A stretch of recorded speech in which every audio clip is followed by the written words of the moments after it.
Assalamualaikum warahmatullahi wabarakatuh. Alhamdulillahi rabbil alamin. Allahumma salli ala Muhammad. Qala Ibnu Malik, at-tabi'ul maqsudu bil hukmi bila wasitatin huwal musamma badala mutabiqan aw ba'dan aw ma yashtamil alaihi yulfa aw kama'tufin bibal. Ini hari kita akan lanjutkan kepada badal. Tapi sebelumnya izinkan Ustaz sampaikan ucapan terima kasih. Jazakumullahu khairan kepada para santri, mahasantri, para guru, ustaz-ustaz dan ustazah, dan seluruh pemerhati pendidikan atas support dan dukungannya terhadap channel Cinta Kopiah. Imam Ru'aini Al-Hattab dalam kitabnya Mutammimah Al-Ajurumiyah memberikan definisi badal sebagai berikut. Al-badal huwa at-tabi'ul maqsudu bil hukmi bila wasitah. Badal adalah sebuah isim tabi' daripada tawabi' yang empat mengikuti kepada hukum matbu'nya, yakni mubdal minhu, bukan sebagai pelengkap, dan tidak ada yang mengantarai badal dengan mubdal minhunya salah satu huruf pun. Mana diantaranya badal ba'du min kul, mana diantaranya badal ihtimal, atau badal mubayyin. Badal mubayyin itu terbagi pula kepada tiga. Mari kita simak. Baik santri dan mahasantri, perhatikan. Ibnu Malik mengatakan at-tabi'ul maqsudu bil hukmi bila wasitatin huwal musamma badala. Isim tabi' yang menjadi sama-sama dimaksud dengan matbu'nya, maka muncul kata bil hukmi. Kenapa dimunculkan bil hukmi? Supaya berbeda dengan man'ud. Na'at dan man'ud salah satunya menjadi pelengkap. Beda dengan ataf, salah satunya diantarai dengan huruf ataf. Kalimat bil hukmi menegaskan bahwa antara tabi' dan matbu'nya sama-sama dimaksudkan dalam pembicaraan. Bila wasitatin, enggak pakai huruf ataf. Huwal musamma badala, disebut itu badala. Sebab kalau pakai wasitatin, contohnya Ja'a Zaidun, Zaidun datang.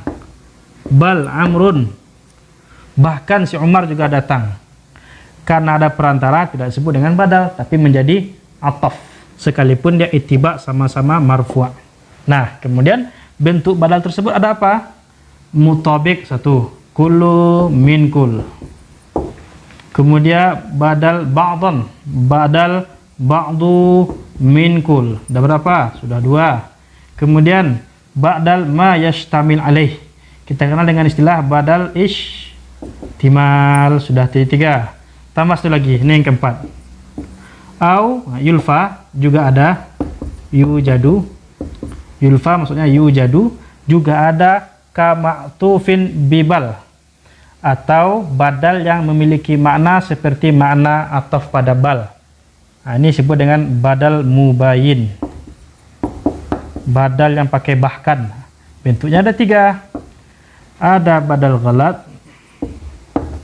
ada badal nisyan, ada badal idrab. Badal mubayyin ini yang idrab nih. Ini cuma masuk saja supaya tidak menjadi kelompok yang lain. Badal ghalat, nisyan, dan idrab. Ini bentuk keempat dari badal. Maka teks menjelaskan bahwa badal adalah isim yang tabi' kepada matbu'nya, sama-sama dipentingkan dalam pembicaraan, salah satunya bukan pelengkap, tidak pakai perantara. Hukumnya sama dengan matbu'nya pada segi rafa, nasab, khafat.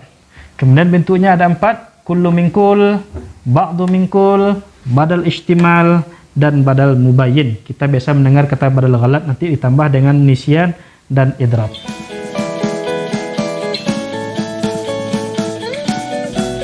Contohnya begini, yang pertama, ihdinas siratal mustaqimah. Naat kepada sirata menjadi maf'ulun bih, mansub. Ya, siratal ladzina an'amta alaihim, ya Allah tunjukilah kami jalan yang lurus. Mana jalan yang lurus? Itu dia jalan orang-orang yang engkau beri nikmat ke atas mereka. Sirata, ittiba, sesama mansub. Apakah ba'du siratal ladzi? Tidak sebahagian, tidak pula mayoritas, tetapi betul-betul jalan itu yang dituju.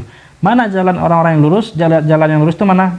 Betul-betul jalan orang-orang yang diberi nikmat. Bukan sebagian jalan orang yang diberi nikmat, tapi secara 100% cara hidup orang-orang yang diberi nikmat itulah jalan yang lurus. Maka karena dia 100%, al-maqsudu bil hukmi, yang dimaksud dalam pembicaraan memang siratal ladzina an'amta alaihim, maka ini badal, namanya badal kullu min kul, atau badal mutabik, badal al-mutabik, badal kullu min kul atau badal mutabik, sama-sama hukumnya mansub ittiba. Perhatikan, al-kalimatu mubtada, salah satu khabar, aqsa min dhafun ilaih. Dibaca apa sini? Ya, betul, ismun. Di sini ya fi'lun, ini ya harfun. Ittiba dia sama-sama marfu'. Apakah kata dalam bahasa Arab itu hanya isim? Tidak. Apakah kata dalam bahasa Arab hanya fi'il? Tidak. Apakah kata dalam bahasa Arab hanya huruf? Tidak. Kata ada 3 macam. Kata berbentuk isim, kata berbentuk fi'il, kata berbentuk huruf. Isim, fi'il, dan huruf adalah bagian daripada kata, bukan kata itu sendiri. Kata bagiannya ada 3, isim, fi'il, huruf. Apakah isim itu kata? Iya. Tapi apakah kata itu semuanya isim? Tidak, karena bagian menjelaskan daripada bagian daripada al-kalimat, maka badalnya badal ba'du min kullin, badal ba'd min kullin. Al-kalimat itu menjadi mubdal minhu. Apakah yang dimaksud dengan kalimat itu isim? Ya, tapi enggaknya isim. Apakah yang dimaksud dengan kalimat itu fi'il? Ya, tapi enggak hanya fi'il. Ada isim, ada fi'il, ada huruf. Maka badalnya badal ba'dun min kullin. Seperti ini. Nafa'anil ustazu, ya bagus. Jadi fa'il. Ustadz memberi manfaat kepadaku. Yang Anda maksud bukan ustadznya, karena ustadz tinggal di rumah. Yang dimaksud adalah ilmunya. Ilmu. Kenapa ilmu? Karena ustazu sama-sama marfu'. Sudah menjadi badal, ini mubdal minhu. Apakah ilmu sama dengan ustadz? Tidak. Apakah ilmu bagian dari ustadz? Tidak. Apakah bisa dipisahkan antara ilmu dengan ustadz? Tidak. Maka lantaran ilmu bukan bagian dari ustadz, ilmu juga bukan ustadz itu sendiri, tetapi ilmu tidak dapat dipisahkan dari ustadz. Dibaca ustadz, tercapai maksud ustadz kepada ilmu. Melampaui maksud ustadz kepada ilmu disebut yashtamilu ala ilmin. Kalimat yashtamilu itulah disebut dengan ishtimal. Badalnya badal istimal. Yang dimaksud adalah sesuatu yang dicakup oleh kalimat mubdal minhu itu sendiri. Apa yang dicakup oleh ustaz? Yaitu ilmu. Karena ilmu bukan bagian dari ustaz. Ustaz itu bagiannya tubuh. Ada kepala, kaki, tangan, pakaian, anggota fisik yang lainnya.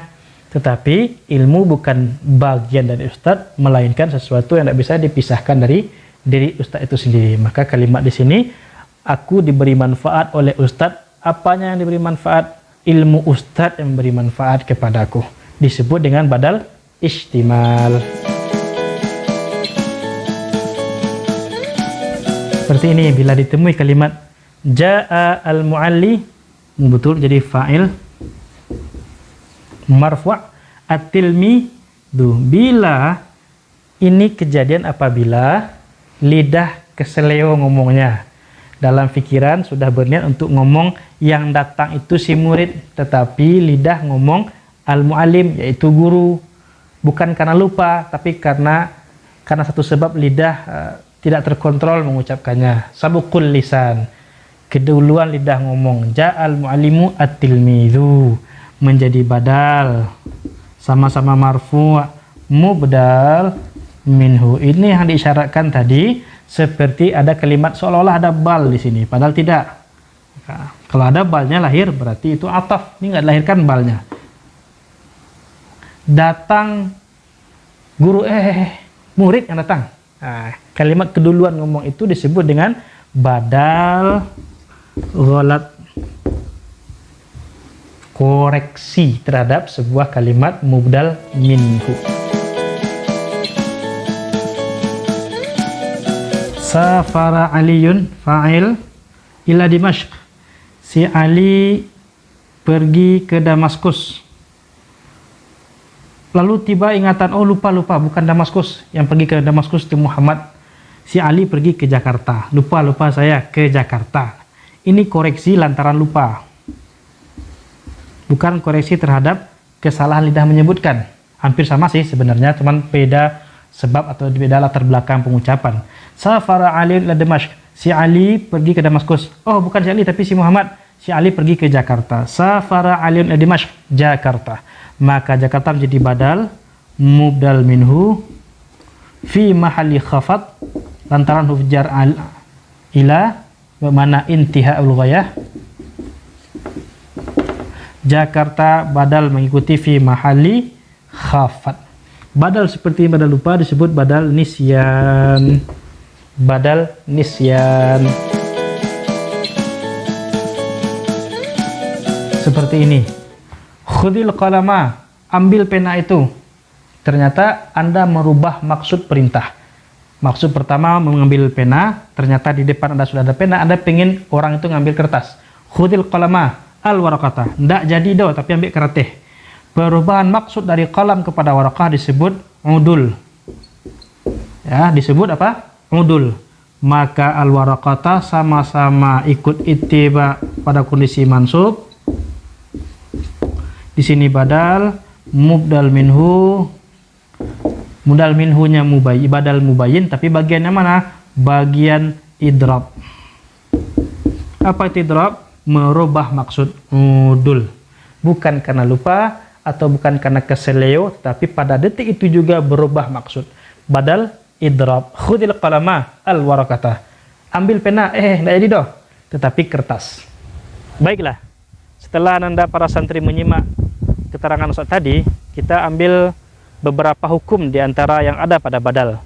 Ustadz Syekh Mustafa Al-Ghalayaini dalam kitabnya Jami' Durusul Lughah Al-Arabiyah setidak-tidaknya menyampaikan ada 4 hukum yang mesti kita patuhi untuk membuat sebuah badal. Hukum yang pertama, bahwa tidak mesti seirama nakirah dan ma'rifah antara badal dan mubdal minhunya. Boleh jadi mubdal minhunya nakirah sementara badalnya adalah ma'rifah. Itu boleh-boleh saja. Hukum yang kedua, apabila mubdal minhu tersebut berupa isim dhahir, maka badalnya juga harus isim dhahir. Nah, apabila ketemu nanti mubdal minhunya itu isim dhamir, Anda coba datangkan dengan isim dhamir pula sebagai badal, dia akan menjadi taukid, bukan menjadi badal. Hukum ketiga, apabila mubdal minhunya berbentuk fi'il, maka badalnya juga harus fi'il. Mubdal minhunya berbentuk isim, maka badalnya juga harus isim. Apabila mubdal minhunya berbentuk jumlah, maka badalnya juga harus jumlah. Hukum keempat, apabila akan ada badal untuk menjelaskan hukum pada mubdal minhu berupa isim istifham atau isim syarat, maka hamzah istifhamnya harus dituliskan. Hamzah istifhamnya harus dituliskan sebagaimana keterangan berikut. Seperti ini. Kam maluka, berapa hartamu? Orang Arab nggak bisa ngomong maluka kam, hartamu berapa, nggak bisa. Orang Arab wajib mendahulukan isim istifhamnya. Kam, rata-ratanya di sini. Kam maluka, berapa hartamu? A'ishruna am thalathun, 20, apakah 20 atau 30? Kenapa mesti muncul di sini hamzah istifham lagi? Hukumnya wajib. Karena ishrun menjadi badal. Badal dari mana? Badal dari kam. Khabar muqaddam. Di sini khabar muqaddam. Mubtada muakhar. Kan marfu' fi mahal. Maka di sini juga marfu'. Maka di sini juga marfu'. Badal mubdal minhunya, apabila badal kepada isim istifham, mubdal minhunya isim istifham, maka sebelum badalnya mesti ada hamzah istifham lahir kembali. Tidak boleh kam maluka ishruna am thalathun, tetapi kam maluka a ishruna am thalathun, berapa hartamu, apakah 20 atau 30? Lantaran badal kepada isim istifham yang menjadi mubdal minhu. Baiklah para santri dan rumah santri, terima kasih atas perhatiannya. Sampai jumpa dalam pembahasan berikutnya, yakni al-jawazim dan uslub syarat. Demikian, assalamualaikum warahmatullahi wabarakatuh.